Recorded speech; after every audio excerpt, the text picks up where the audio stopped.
요한복음 1장 요한복음 5장 1절에서 9절까지의 말씀입니다.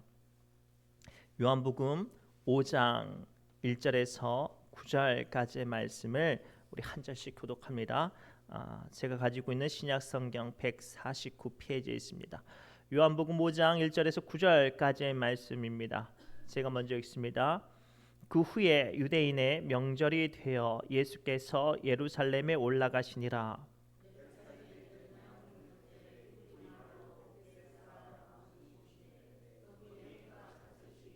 그 안에 많은 병자, 맹인, 다리 저는 사람, 혈기 마른 사람들이 누워 물의 움직임을 기다리니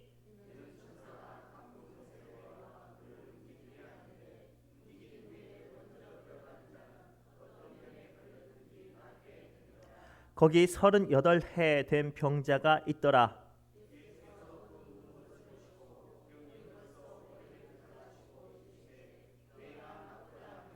병자가 대답하되 주여 물이 움직일 때에 나를 못에 넣어주는 사람이 없어 내가 가는 동안에 다른 사람이 먼저 내려가나이다. 그 사람이 곧 나아서 자리를 들고 걸어가니라. 이날은 안식일이니. 아멘. 우리 옆 사람 이렇게 축복할까요? 소망이 되시는 주님을 바라봅시다라고 축복합시다. 소망이 되시는 주님을 바라보시기 바랍니다. 소망이 되시는 주님을 바라봐야 인생의 참된 은혜와 응답과 역사가 임하는 줄 믿습니다. 깜깜한 밤이 되면 가로등이나 어떤 전등불에 나방 같은 것들 벌레들이 참 많이 몰려듭니다. 제가 어렸을 때는 시골이라 그 호롱불이나 촛불 같은 것들 좀 켜놓을 때가 있어요. 근데 가끔 가다가 그것들 켜놓으면 어디서 푸드득 나방이 들어와가지고 자기 몸을 그 안에 뛰쳐들어가서 불살라 버리더라고요. 그래서 불나방, 분화방이라고 해요. 그런데요, 이 분화방들은 불이 좋아서 자기 몸을 그곳에 던지는 게 아니래요.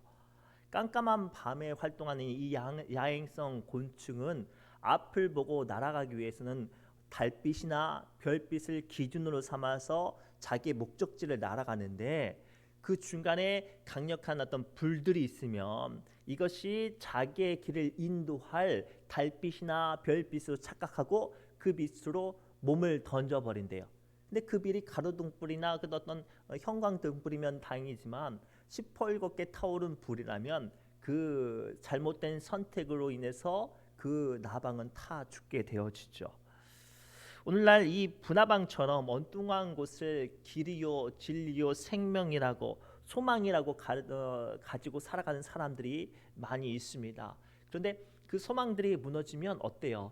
얼마 전에 뉴스를 봤더니 인생이 사업이 실패해서 자살한 가장의 이야기도 또 등장하는데요. 안타까운 건 죽으려면 자기 혼자 죽어야지 처자식을 다 죽이고 자살을 시도하다가 자기만 살아남은 거예요. 그 인생은 허황된 것들을 통해서 일확천금을 노리다가 실패해서 인생이 무너진 거예요. 알고 봤더니 주식 투자했는데 돈 벌려고 비트코인 투자했는데 그게 망해버리니까 자기 살 길이 없다고 생각해서 가족을 다 몰살시키고 자기까지 죽으려고 하다가 그렇게 된 안타까운 모습을 보아요. 그래서 시편 146편 3절에서 4절까지 하나님 다음과 같이 우리에게 말씀하세요. 함께 읽겠습니다. 귀인들을 의지하지 말며 도울 힘이 없는 인생도 의지하지 말지니 그의 호흡이 끊어지면 흙으로 돌아가서 그의 날에 그의 생각이 소멸하리로다. 아멘. 그 다음 말씀이 야곱의 하나님 자기의 도움으로 삼으며 여호와 자기 하나님께 자기의 소망을 두는 자는 복이 있도다. 이 말씀까지 하나님께서 우리에게 말씀하세요. 그리고 사랑하는 성도 여러분, 오늘 세상 소망이 사라졌을 때 원치 않은 질병과 풀리지 않는 일들로 또는 자꾸만 회망하는 사탄의 공격으로 지금 낙심하고 답답하고 소망이 사라져 계십니까? 오늘 금목과도 비교할 수 없는 참된 소망과 그럼에도 불구하고 오늘 또 우리를 위해서 일하시는 주님을 발견하면서 이기시기를 바랍니다. 오늘 말씀을 통해서 우리에게 주시는 첫 번째 주님의 음성은요, 이 베데스다에 오신 주님의 목적을 발견하라고 말씀하세요. 주님이 오신 목적은 세상 소망이 사라졌어도 주님은 한결같이 우리를 위해서 일하신다, 이 말씀을 알려주시기 위함인 줄 믿습니다. 우리 2절부터 5절 말씀 1절부터 2절까지 말씀 함께 읽겠습니다. 시작. 그 후에 유대인의 명절이 되어 예수께서 예루살렘에 올라가시니라. 예루살렘에 있는 양문 곁에 히브리 말로 베데스다라 하는 못이 있는데 거기에 행각 5이 있고. 아멘. 오늘 예루살렘에 예수님께서 올라가신 날은 특별한 날이라고 성경은 기록하고 있어요. 그냥 막연하게 명절이라고 되어 있는데 구체적으로 말하면 이제 유월절, 즉 애굽에서 포로 생활하던 이스라엘 백성들이 하나님의 전적인 은혜로 말미암아 자유케 되어지는 구원을 되어 받은 그날을 기뻐하려고 사람들이 모인 날이에요. 그래서 다 저마다 죄에서 자유함을 받고 구속하신 주님을 찬양하는 그날 명절에 예루살렘에 올라갔는데요. 그곳에 어떤 곳에 베데스다 은혜의 집, 기쁨이 가득한 곳, 심지어는 그곳에 은혜가 가득한 곳을 찾아갔는데 그곳이 베데스다라는 곳을 찾아갔는데 은혜가 가득한 곳이 아니라 절망과 탄식이 가득한 곳이었어요. 사실은 이 베데스다라는 못은 어떤 못이냐면 양문 곁에 있는 못이라서 아주 먼 곳에서 제사 드리려고 올 때 자기 집에서 있는 아주 귀한 양들, 짐승들을 가지고 올 때 먼 여정으로 인해서 먼지 투성이가 되고 흙 투성이가 되고 모래 투성이가 된 양들이 성전에 들어갈 수는 없게 돼요. 그러면 이 베데스다라는 곳에서 그 양들을 깨끗하게 씻으면 그 양들이 비로소 깨끗하게 돼서 성전에 올라가는 거룩한 제물이 돼서 양문에 들어갈 수 있게 되는 거예요. 그래서 이 못은 깨끗함을 받는 은혜의 못이라는 상징으로 사람들이 성전에 올라갈 때마다 이 더러워졌으면 어떡하지? 괜찮아. 저 베데스다의 못에 가면 이 양들 깨끗이 씻을 수 있어라는 소망을 가지고 찾는 곳이었어요. 근데 어느 순간부터 양을 데리고 간 사람들이 그곳을 들어가지 못하게 됐어요. 왜냐? 이 베데스다라는 곳에 희한한 현상이 일어나는 거예요. 물이 움직일 때 그곳에 들어가면 어떤 병이든지 고침을 받는 거예요. 그래서 양을 씻던 못에 하나 둘씩 병자들이 몰려드는 거예요. 그래서 병자들이 저마다 이 못에 들어가길 소망해요. 이 못에 들어가야 깨끗함을 받아야 다른 사람들처럼 성전에 가서 예배도 드리고 제사도 드리고 죄 사함을 받을 수 있었거든요. 이때 율법상 병자들은 결단코 성전에 들어갈 수 없는 존재였어요. 왜냐하면 본인이 부족한 존재였기 때문에. 그래서 어느 순간부터 양을 씻던 곳이 병자들이 바글바글 하니까요. 이제 양도 씻지도 못하고 병자들은 병 고침을 받으려고 줄 서는 곳이 됐어요. 그러면 모든 병자가 다 고침을 받아야 되는데 심지어는 선택사항인 거예요. 기약 없는 물 움직이는 그 기약 없는 때를 기다리다가 간신히 들어가면 고침을 받고 그때가 언제인지도 모르고 그냥 세오라 내오라 시간만 보내는 거예요. 점점점 그곳에 병자는 가득하고 물이 움직여질 때 들어갈 수 있는 사람들은 한정이 되어 있고 어느 순간부터 그곳에 불평과 원망만 가득했어요. 오늘 본문에 등장하는 38년 된 중풍병자가 예수님을 만나자마자 한 이야기가 뭐예요? 내가 얼마나 아픈지 내게 왜 고침이 필요한지 간청하는 게 아니라 다짜고짜 불평과 원망을 쏟아낸 것처럼 말이죠. 사랑하는 성도 여러분, 오늘 이 세상 살아가는 우리는요, 믿음으로 살지만 원치 않는 질병과 풀리지 않는 문제와 까닭없이 찾아오는 사탄과 사람의 공격 앞에 우리는 믿음이 있지만 저마다 뭐가 가득해요? 불평과 원망과 탄식과 감정이 가득해요. 그 소망 없는 곳에 오늘 주님은 찾아오셨어요. 내 감정과 불평이 가득한 그곳, 내 생각과 일들이 달리 풀리는 그곳, 오래 기다렸지만 기도 응답받지 못하는 그곳, 그 절망 가운데서도 우리 주님은 일하고 계신다는 사실을 보여주시기 위해 오늘 예수님께서는 명절날 은혜가 있어야 될 곳에 은혜가 없는 곳, 심지어는 38년 된 병자에게 찾아오셨어요. 사랑하는 성도 여러분, 오늘 말씀을 통해 우리는 주님을 찾는 사람이 되어야 해요. 오늘 우리는 이 시간 예배를 드리고 오고 기도하려고 나오고 하나님의 음성을 듣고자 나왔지만 안타까운 건 그 전심으로 달려가는 마음만큼 내 안에 걸림돌이 있으면 그 마음만큼 은혜를 받지 못해요.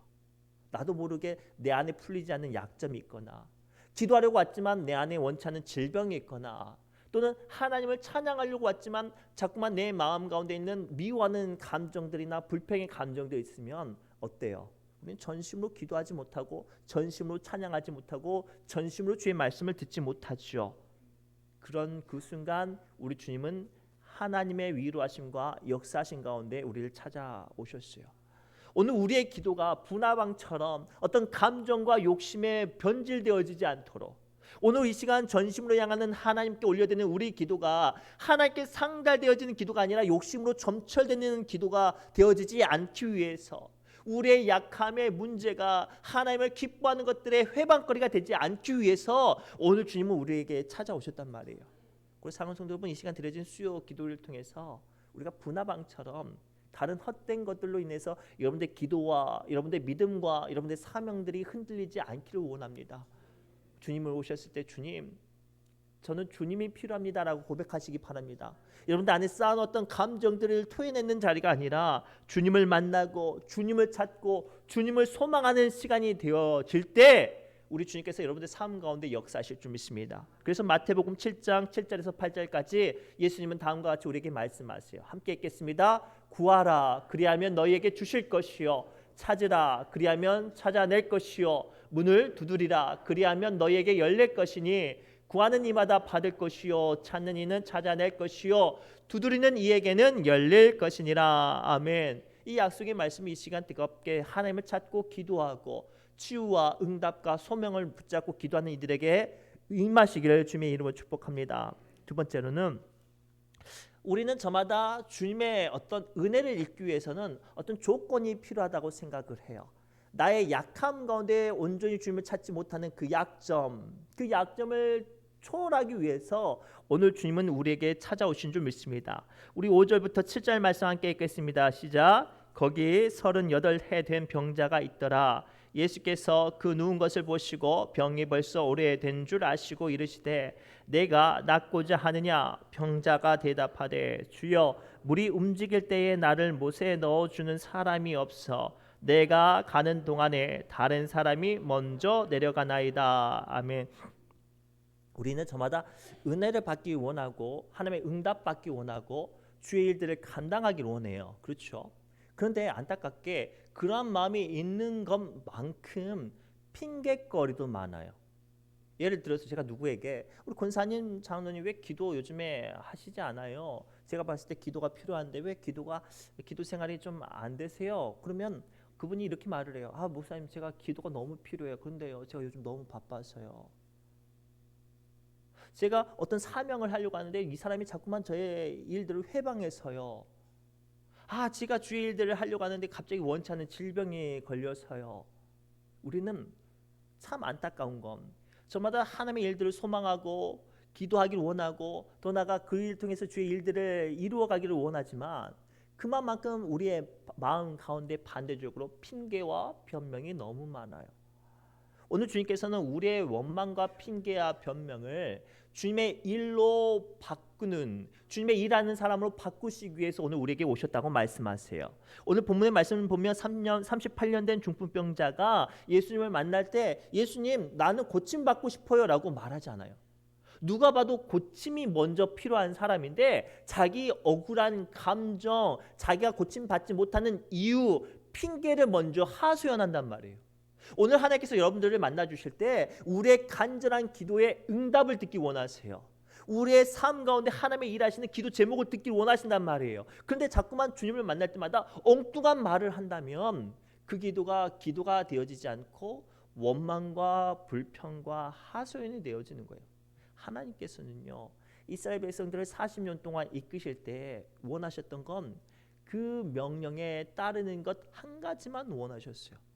그 명령에 따르기만 하면요, 홍해 바다가 갈라지고 요단 강물이 멈춰서고 여리고성이 무너지게 하는 능력을 주실 텐데 그 분명한 약속과 하나님의 일하심이 그들과 함께 할 것이 분명한데도 불구하고 이스라엘 백성들이 불평과 원망으로 그 능력을 보지 못하고 경험하지 못하고 다 그 감정의 그 힘듦에 무너졌어요.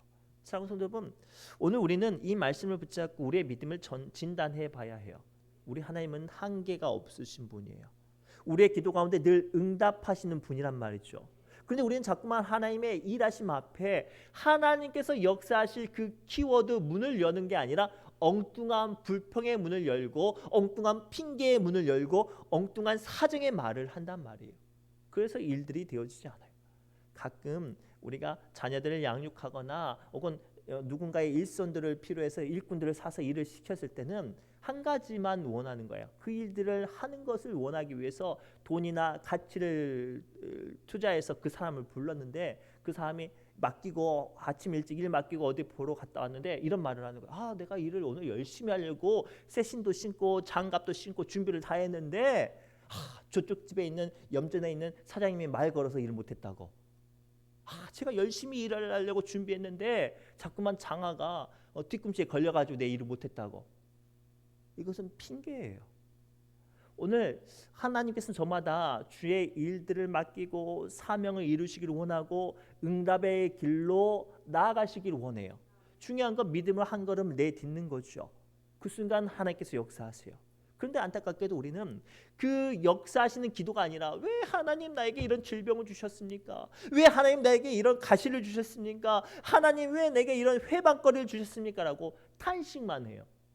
어느 순간부터 그런 기도하는 사람들은 믿음의 걸음을 한 걸음도 전진하지 못해요. 사랑하는 여러분, 오늘 주님은 우리에게 응답 주시려고 오셨어요. 오늘 예수님은 이 38년 된 병자를 고쳐주러 오셨단 말이에요. 그러면 중요한 건 무엇 때문에 고침을 받지 못했는지의 하소연이 중요한 게 아니라 얼마만큼 내가 아프고 얼마만큼 내가 힘들었고 얼마만큼 내가 치유받기를 간절히 소망합니다라는 그 고백이 먼저가 되어지지 않겠습니까? 그래야 위로를 받는 거예요. 그래야 하나님의 역사하심을 받는 거예요. 사랑하는 성도 여러분, 특별히 오늘 이 시간 기도 자리 가운데 하나님께서 여러분의 마음을 만지실 줄 믿습니다. 여러분의 약함을 위로하실 줄 믿습니다. 여러분들의 간절한 소망 가운데 능력이 되어주실 줄 믿습니다. 그러면 중요한 건 한 가지예요. 얼마나 내 삶 가운데 주님의 일하심이 필요한지, 내가 얼마나 지금 공부하고 연약한 가운데서도 그럼에도 불구하고 주님을 소망한지, 그 고백이 이루어질 때 하나님께서 영생하도록 능력과 은혜를 주시는 줄 믿습니다. 중요한 건 이유가 아니라 사모함이에요. 조건과 여건이 먼저가 아니라 온전히 주님만 바라볼 때 주님은 따지지도 않고 조건과 여건과 필요치 않게 우리의 상황 가운데 임하시는 줄 믿습니다. 그래서 요한계시록 22장 17절에 하나님은 다음과 같이 우리에게 약속하세요. 함께 읽겠습니다. 성령과 신부가 말씀하시기를 오라 하시는도다. 듣는 자도 오라 할 것이요 목마른 자도 올 것이요 또 원하는 자는 값없이 생명수를 받으라 하시더라. 아멘. 이 말씀이 여러분들에게 약속의 말씀, 능력의 말씀 되기를 원합니다. 주님 앞에 은혜를 받기 위해서는 어떤 핑계거리가 필요한 게 아니라 그냥 나가기만 하면 돼요. 그저 붙잡기만 하면 돼요. 그 순간 하나님의 일하심이 우리 삶 가운데 역사하신 줄 믿습니다. 아무리 우리가 죄 가운데 있어도 괜찮아요. 아무리 우리가 약함 가운데 있어도 괜찮아요. 아무리 심란한 문제, 복잡한 문제가 우리를 흔들어도 괜찮아요. 중요한 건 주님 앞에 나갈 때 주께서 능력으로 우리를 세워주신 줄 믿습니다. 우리 찬송가 284장 오랫동안 모든 죄 가운데 빠져, 이 가사를 보면요, 얼마나 우리 주님께서 우리의 여건과 상관없이 일하시는 분이신 것을 증거해요. 함께 우리 찬송해 볼까요? 오랫동안 모든 죄 가운데 빠져 더럽기가 한량 없던 우리들 아무 공로 없이 구원함을 얻어 하나님의 자녀 지금 되었네. 주의 그 사랑 한량 없도다. 찬송할지어다 예수의 공로. 주의 그 사랑 한량 없도다. 찬송할지어다 예수의 공로. 아멘. 중요한 건 주님의 능력만 붙잡는 게 중요한 거예요. 이 시간 기도의 자리에 자꾸만 감정들이 치고 올라올 때 그들을 다스리며 주님의 공로, 주님의 은혜, 주님의 위로, 나의 약함을 고백하면서 우리를 위로하시고 치유하시는 예수 그리스도의 손길이 임하시길 주님의 이름으로 축복합니다. 마지막으로요, 세상 소망 사라져 주저앉아 있는 우리에게 예수님은 일어나 걸으라 사명의 자리로 일으켜 세워주셔서 우리를 회복시켜 주신 줄 믿습니다. 우리 8절부터 9절까지 말씀을 함께 읽겠습니다. 시작. 예수께서 이르시되 일어나 내 자리를 들고 걸어가라 하시니 그 사람이 곧 나아서 자리를 들고 걸어가니라. 이날은 안식일이니. 아멘. 가끔 무릎이나 관절이 좀 불편하신 분들은 이제 병원에 가서 큰 수술을 해요. 인공 관절을 끼워 넣는 수술을 해요. 그러면 그 수술 끝나면 어떻게 해서 이 사람이 완치 온전케 되어지고 회복되어지는지를 말할 수 있냐면 걷기를 시작할 때 회복을 말할 수 있어요. 뭐를 시작할 때? 걷기를 시작할 때. 어쩌면 오늘 예수님께서는 이 38년 된 병자의 하소연을 가운데 이미 그 사람을 고쳐 주셨을 거예요. 그러나 그 고침을 받는 선포는 그 사람이 주저앉고 있었던 38년 동안 부여잡고 있었던 자기의 한과 억울함, 그리고 자기가 다시 정상적인 삶으로 되돌아가게 하는 그 자리를 들고 일어설 때 선포가 되는 거예요.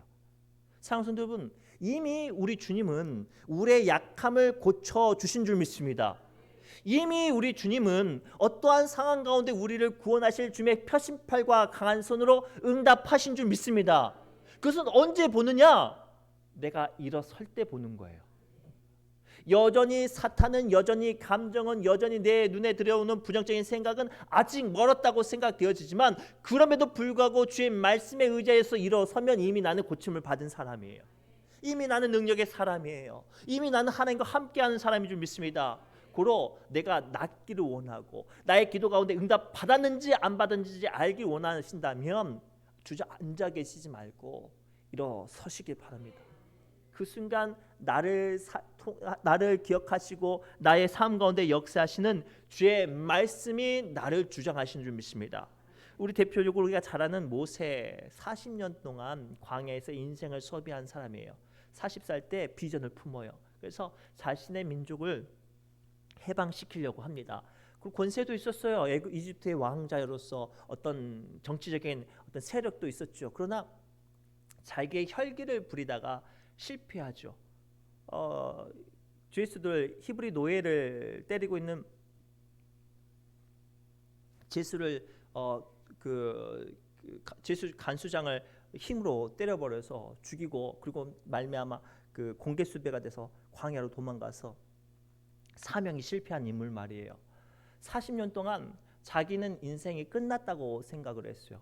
그 뜨거웠던 열정, 혈기가 있던 사람들이 나이 80이 되니까 이빨마저 빠져서 용기조차 사라졌을 때 하나님께서 그 모세를 가시떨기 나무 앞에 불로 부르셔서 그게 말씀하세요. 그래서 뭐라고 말씀하시냐면, 모세야, 내가 너를 나의 지팡이로 삼아서 내가 애굽에서 400년 동안 포로 생활하는 이스라엘 백성들을 구원하게 하려고 한다. 이때 이미 하나님께서 모세에게 권세를 주셨어요. 근데 모세가 뭐라고 말을 해요? 주님께서 이미 능력과 권세를 주셨지만 여전히 못한다, 안 한다, 힘들다고 말을 해요. 나는 나이가 많아서, 나는 입술이 아둔해서, 나는 형편과 처지가 어려워서 안 됩니다 라고 말을 해요. 그때 하나님께서 뭐라고 말씀하세요? 계속 안 된다고, 못한다고 말하는 모세에게 뜬금없이 지팡이를 던져보라고 하시죠. 그 과정 가운데 하나님께서 모세에게 안수하시거나 불이 입에 들어가게 하거나 어떤 신령한 기운이 그 몸에 내려지게 하지 않았어요. 그냥 말씀하신 거죠. 그냥 지팡이 던져보라고. 근데 모세가 긴가민가하고 지팡이 던졌는데 뱀이 된 거예요. 깜짝 놀라고 있는데 다시 뱀의 꼬리를 잡으라고 하네요. 뱀은 머리를 잡아야 잡히는데 꼬리를 잡으라고 하는 거죠. 근데 이 겁에 질렸지만 긴가민가 이게 경황 없이 하나님께서 계속 말씀하니까 꼬리를 잡았는데 그 싸놨던 뱀이 다시 지팡이가 되는 거예요. 아니 갑자기 오른손을 옆구리에 넣어보래요. 넣어봤더니 갑자기 문둥병이 하얗게 발아져서 막 손이 고름이 뚝뚝 떨어지는 거예요. 다시 또 넣어보라니까 그 고름이 하얗게 곰팡이가 피었던 손이 다시 어린 아이가처럼 새살처럼 변해지는 거예요. 이 사건이 우리에게 주는 의미가 뭐냐면, 이미 모세는 자기가 스스로 실패하고 인생이 망가졌다고 생각했던 그 모세가 하나님을 만났을 때 이미 주님은 그를 능력으로, 하나님의 사람으로 다시 세우셨다는 거예요.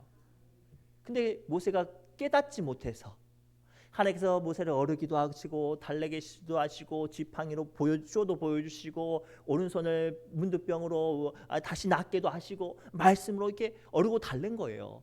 이미 하나님께서 뭐 하셨다고?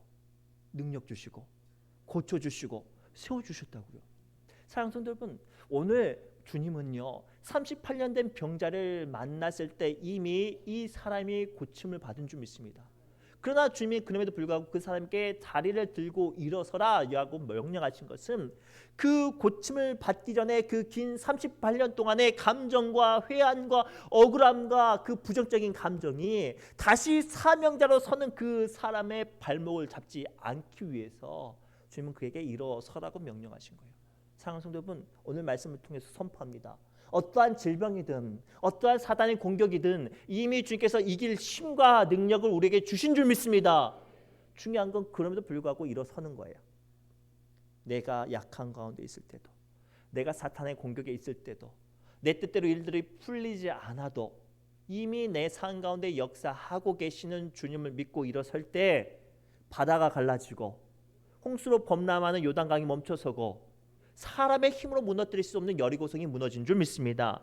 그리고 이 시간 주신 말씀을 붙잡고 사랑하는 성도 여러분, 우리의 삶 가운데 이미 이루시고 말씀하신 주님을 붙잡으십시오. 예수님께서 말씀하셨어요. 내가 세상 가운데 환난을 당하나 두려워하지 말라. 내가 이미 세상을 이기었노라. 예수님께서 말씀하셨어요. 내가 지금 세상과 싸우고 있어. 걱정하지 마. 내가 열심히 지금 싸워볼게. 이 말씀하시지 않았어요. 내가 이미 이겼어. 그러니 걱정하지 마. 그러니 주눅들지 마. 그러니 위축되지 마. 그러니 절망하지 마. 오늘 주님께서 말씀하셔요. 사랑하는 성도 여러분, 세상 소망이 다 사라졌어도 우리 주님은 오늘도 우리를 위해서 일하시는 줄 믿습니다. 그리고 어떠한 부정적인 감정과 어떠한 질병과 어려움들이 여러분들의 마음을 흔들지라도 이미 이기신 주님을 의지하며 오늘도 우리를 위해서 일하시는 주님을 의지하며 이기시길 주님의 이름으로 축복합니다. 기도합니다. 하나님, 원치 않는 크고 작은 어려운 일들과 환난 가운데 세상 소망 사라져서 주저앉아버린 우리의 연약한 믿음을 봅니다. 오늘 주신 말씀을 붙잡고 이미 우리 삶 가운데 이기시며 역사하시는 주님의 능력을 붙잡게 해주옵시고 그 모든 일들을 감당할 수 있도록 부정적인 생각과 불평과 원망을 예수 그리스도의 이름으로 소멸시켜 주옵시며 오로지 주 예수 그리스도의 은혜를 고백하며 오늘 또 이기는 자 되어지게 하여 주옵소서. 모든 말씀 우리 삶 가운데 역사하시는 예수님의 이름으로 간절히 축복하며 기도드리옵나이다. 아멘. 우리 주 은혜임을 믿네 찬송하면서 우리 기도의 자리로 나갑니다.